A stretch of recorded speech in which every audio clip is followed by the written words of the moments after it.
사업장 가입자 선언은 국민연금개혁에 있어서 오랜 과제였습니다. 이미 2019년 연금개혁 과정에서도 사업장 가입자, 지역가입자에 대한 보험료 지원 확대, 강화와 함께 사각지대 문제로 꾸준히 제기되어 왔습니다. 지난 연금개혁 과정을 통해 저소득 명세사업자 노동자에 대한 두루누리 사업이 정착되었고 지역가입자 보험료 지원 제도가 도입되었습니다. 그러나 여전히 해결되지 않고 남은 것이 특고 플랫폼 노동자의 보험료 문제입니다.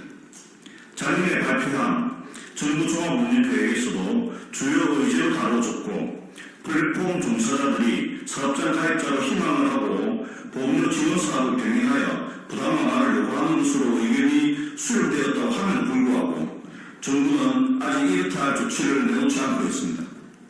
정부는 소득 파악 및 관리 가능성이 높은 대상자로부터 실태 조사를 거친다고 하는데 그렇게 해서 바로 도입하는 것도 아니고 논의하겠다고 합니다. 이러한 정부의 태도는 이미 관련 법령이 3건이나 국회에 발의된 상황에서 지나치게 느슨하고 불성실한 계획입니다.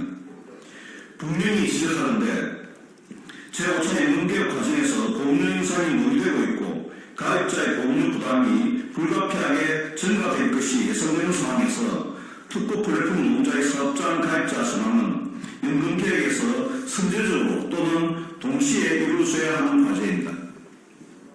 이 과제를 해결하는 데 있어 핵심은 사용자의 부담입니다. 경영계는 여전히 특고 플랫폼 노동자를 개인 소득자라 하며 사업장 가입자 전환을 반대하고 있습니다. 산업전환에 따른 현재의 고용 형태의 다양성은 기존 법상 노동자의 개념으로는 모두 포괄하지 못한다는 것은 이제 상식입니다. 그런데 이렇게 고용 형태의 다양성으로 인한 모든 이익은 사용자들이 가져가면서 정작 따라오는 책임과 의무는 방기하려 합니다. 특고 플랫폼 노동자들의 사회보험을 통한 기본적인 사회 안정망 강화는 국가뿐만 아니라 사용자 역시 책임져야 합니다. 미국, 영국, 유럽, 일본 등 여러 나라들은 이미 특고 플랫폼 노동자들을 노동자로 인정하고 있고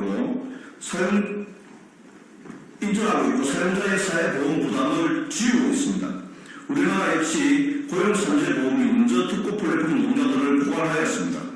따라서 이제 노동자의 노후 생존권을 위한 국민연금으로서의 성격을 강화하기 위해 사용자와 사용자 단체의 부담과 책임을 전향적으로 수용하여야 하며 정부 역시 이를 강제하기 위한 노력을 해야 할 것입니다.